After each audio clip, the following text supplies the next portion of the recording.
Hello everyone, আমি সুচন্দ্রা। আমার নতুন একটা ব্লগে তোমাদের অনেক স্বাগত। পুরো ব্লগটা দেখো, আশা করি তোমাদের ভালো লাগবে।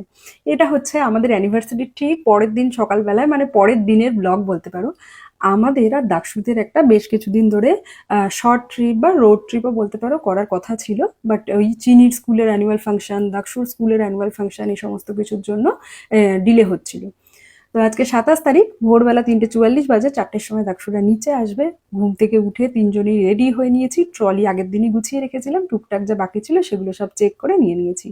ঘড়িতে বাজে 4:04, দাক্ষুরা নিচে চলে এসছে। আর চিনি আর দাক্ষুর এক্সাইটমেন্ট দেখেছো? তো আমরা বেরিয়ে পড়েছি ওয়ারার দিয়ে। আমরা যাচ্ছি অন্ধ্রপ্রদেশের দুটো মন্দির দেখতে, যে মন্দিরগুলোর নাম আমি তোমাদের সাথে ধীরে ধীরে শেয়ার করছি। আর এটাকে বলতে পারো ইস্ট গোদাবরীর দিকেও যাচ্ছি, মানে ইস্ট গোদাবরীও বলতে পারো প্লেসটাকে। তো রোড ট্রিপ মানেই বুঝতে পারছো বেশ মজা, চারিদিকে সুন্দর জিনিসপত্র দেখতে দেখতে আসা যাওয়া। আর পুরো ট্রিপটাতে আমরা জানো না, এই রকম এই যে বজরংবলীজির মূর্তি বিশাল বিশাল হাইটের না হলেও 8 থেকে 10টা দেখেছি আপ ডাউনে। তো বেশ কিছুক্ষণ মাঝখানে আমরা একটা জায়গায় ওই 6:45 নাগাদ স্টপেজ দিয়েছিলাম। আমরা একটু কফি টফি খেলাম, ওয়াশরুম যাওয়ার ছিল, গেলাম। দেন ওই অ্যারাউন্ড 9:30টার দিকে এসে আমরা আরেকটা জায়গাতে ব্রেকফাস্টের জন্য দাঁড়িয়েছিলাম। আর অন্ধ্রপ্রদেশে আমরা যেখানে যেখানে খাবার খেয়েছি সত্যিই ভীষণ ভালো খাবার দাবার ছিল। যেহেতু রোড ট্রিপ, প্রেফার করেছি অলওয়েজ রাস্তার সাইডের ধাবা বা যে সমস্ত টিফিন কর্নারগুলো আছে সেগুলোতে। তো আমরা প্রথম দিন যেই মন্দিরটাতে যাব সেটার নাম ছিল আন্নাভারাম, সরি, অন্তর্বেদী কি স্বামীনারায়ণ টেম্পল। তো এখান থেকে আমরা যেখানে হোটেলে থাকছি সেখান থেকে আরো 25 থেকে 30 কিলোমিটারের মতন, বাট আমরা রাস্তায় একটা হোটেল নিয়ে নিয়েছি যেখানে আমরা ফ্রেশ হব। বিশাল হাইফাই হোটেল কিছু না, একদিন স্টে করার মতন। বাট ভালো ছিল, রুমটা ছোট ছিল কিন্তু ভালো ছিল। বাথরুম টাথরুম আছে, সেরকম করে ট্যুর দেওয়ার কোনো ব্যাপার নেই। তো চিনি আর দাকসু এক জায়গায়, মানে বুঝতেই পারছো আমাদের চারজনের কেরম মাথা চলছিল, এদের খালি ঝগড়া হচ্ছে, কখন ভাব হচ্ছে। তো হোটেলে ঢুকে ব্যাগপত্র খুলে তিনজনে আমরা ফটফট করে ফ্রেশ হয়ে নিলাম। ওপাশে দাকসুরাও দাকসুদের রুমে ফ্রেশ হয়ে নিয়েছে। এখন আমরা যাব মন্দিরে, তারপরে আমরা লাঞ্চ করব। তো দেখো, মন্দিরের ওখানে আমরা চলে এসেছি। আর মন্দিরে যাওয়ার জন্য আমাদেরকে ইস্ট গোদাবরী নদী কিন্তু ক্রস করতে হবে। এই ডিস্ট্রিক্টটার নাম হচ্ছে ইস্ট গোদাবরী ডিস্ট্রিক্ট, অন্ধ্রপ্রদেশে। আর এই যে আমরা রিভার ক্রস করছি, এটা বোটে ম্যাক্সিমাম 5 থেকে 7 মিনিট লেগেছে হয়তো। ওই যে আমরা সবাই আগে বোটের দিকে উঠে গেলাম, লোকেশ গাড়ি নিয়ে বোটে উঠবে। বাট এটাই যদি আমরা বাই রোড ক্রস করতে যেতাম তাহলে 1.5 থেকে 2 ঘন্টা লাগতো ওই টেম্পলে যেতে। যেহেতু বোটের অপশনটা আছে ওর জন্য একদমই টাইম লাগেনি। তবে বোট থেকে নেমে আমাদের আরো কিছুটা যেতে হবে। আর বোটের রাস্তাটা না দেখতে দেখতে পার হয়ে গেছে। তারপরে দুপুরবেলা এত সুন্দর হাওয়া দিচ্ছে, আর এত সুন্দর একটা পরিবেশ, কি যে ভালো লাগছিল। আর জানো তো, সাথে বাচ্চা কাচ্চারা থাকলে, তারপরে দাকসু আর চিনি একসাথে, এদের চোখ মুখে ক্লান্তি আছে, বাট এদের ব্যবহারে একটুও বুঝতে পারবে না যে এরা ক্লান্ত। কি সুন্দর ঠান্ডা ঠান্ডা হাওয়া আসছিল। এদেরকে একটু বকা দিয়ে বসানো হয়েছে যে বোটে এরকম লাফালাফি করিস না, বস এক জায়গায়। তো আমরা বেশ কিছু ফটোও তুলেছি এখানে। দেখতে দেখতে আমরা ওপাশ থেকে এপাশে ক্রস করে চলে এসেছি। আর অন্ধ্রপ্রদেশের এই সমস্ত ডিস্ট্রিক্টগুলোতে না দেখবে, মানে তোমার ফার্মিং, এগ্রিকালচার এগুলো খুব বেশি। তো ওখানে না এত নারকেল গাছ চারিদিকে, এত সবুজ তাল গাছ, ভীষণ ভালো লাগছিল, ভীষণ ভালো। তো চলে এসেছি। চলে আসার এরপরে এটাই হচ্ছে আমরা যেটা বললাম প্রথমেই, অন্তর্বেদী স্বামীনারায়ণ টেম্পল। এখানেও জানো তো প্রত্যেক দিন দুপুরবেলায় কিন্তু লাইন দিয়ে সবাই প্রসাদ খেতে আসে। বাট যেহেতু আমরা দেরিতে গেছিলাম তাই জন্য আমরা পুজোই দিতে পেরেছি, প্রসাদ আর পাইনি। আর সাউথে দেখবে টেম্পলের স্ট্রাকচারগুলো, আদলগুলো অলমোস্ট সেমই হয়, খালি কোনো কোনোটা কালারফুল হয়। বাট সেটার পিছনেও হয়তো মেবি কোনো রিজন থাকবে যেগুলো আমি জানি না। কোনো কোনোটা গ্রে কালার বা হোয়াইট বা গোল্ডেন টাইপের হয়, কিন্তু স্ট্রাকচারগুলো সেম টাইপেরই হয়, মানে লম্বা টাইপের আর কি হয়ে থাকে। আর এখানের পুজোর নিয়ম তো সব কিছু আর আমরা জানি না, বাট ওখান থেকে ভিতর থেকে যেমন বলে দিয়েছে কোথায় কি করতে হবে, আমরা সেটাই ফলো করছিলাম। তো তারপরে আমরা খুব ভালো করে দর্শন করলাম। আর এই সমস্ত জায়গায় গেলে, মানে যে কোনো মন্দিরে গেলে ভেতরে ঢোকার পরে না মনে যেন একটা আলাদা শান্তি, মনে হয় বাইরের কোনো কিছু শুনতে পাচ্ছি না, ভীষণ ভালো লাগে।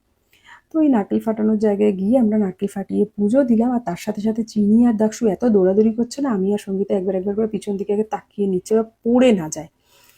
তো এখানে সমস্ত কিছু করার পরে, আর এই টেম্পলে বিয়ে, মানে বিয়েও হয়ে থাকে। আর এইখানে জানো তো সেদিন 2-3টে ব্রাইডাল শ্যুট হচ্ছিল, মানে প্রি ওয়েডিং শ্যুট যেটা হয়, পুরো ওরকম শ্যুট হচ্ছিল। তো সাউথে যেমন করে করা হয় সব কিছু সেইভাবেই। তো দেখতেই পাচ্ছ ওই যে দূরে ক্যামেরা হাতে সবাই দাঁড়িয়ে আছে। বেশ সুন্দর জায়গা। আর স্ট্রাকচার তো তোমাদেরকে বলেছি অলমোস্ট সেমই হয়, সেম মানে ম্যাক্সিমাম টেম্পলে। তো ওখান থেকে বেরিয়ে যে এপাশের যে শেডওয়ালা পোর্শনগুলো, ওখানে প্রসাদ খাওয়ানো হয় বসিয়ে। ওখান থেকে বেরিয়ে গোমাতাকেও প্রসাদ খাইয়ে আমরা চলে এসেছি পাশেই, জাস্ট 10 মিনিটের ডিস্টেন্সে, আন্নাভারাম বিচে। তো অত হ্যাপেনিং বিচ না, বাট যারা ওখানকার লোকাল মানুষ তারা কিন্তু বেশ ভালো টাইম স্পেন্ড করতে পারে, স্পেশালি সানসেটের সময়। বা যখন মনে হয় যে একটুখানি গিয়ে বিচে বসবে, তাদের কাছে কিন্তু একটা ভালো অপশান আছে। তো দাক্ষু আর চিনি একসাথে, মানে বুঝতেই পারছো আমার আর সঙ্গীতার গলার কি অবস্থা। আমাদের মুখ 1 মিনিটও রেস্ট পায়নি, এ জলে যাচ্ছে, ও এই করছে, ও এই করছে, আর দুজনে খুব মজাও করেছে। তো লোকজন বিকালবেলায় বেশ ভালোই ছিল, বাট হ্যাঁ অত দোকানপাট, মানে দোকান টোকান পাট এখনো অত হয়নি, বাট খুব ভালো একটা জায়গা, নিরিবিলি বেশ। ফ্যামিলি নিয়ে গিয়ে বসে বা বন্ধু বান্ধবরা গিয়ে বসে বেশ মজা টজা কিন্তু করতে পারো, বেশ ভালো সময় কাটাতে পারো। একটু মাদন নিয়ে গেলে, বাড়ির থেকে একটু খাবার দাবার শুকনো, মানে কুচকাচ খাবার দাবার নিয়ে গেলে, আস্তে আস্তে তো এই বীচটাও অনেক হ্যাপেনিং বীচ হয়ে যাবে। তো দেখতেই পাচ্ছ মোটামুটি আমাদের আশেপাশে অনেকেই এসছে ফ্যামিলি ট্যামিলি নিয়ে, বেশ মজা করছে।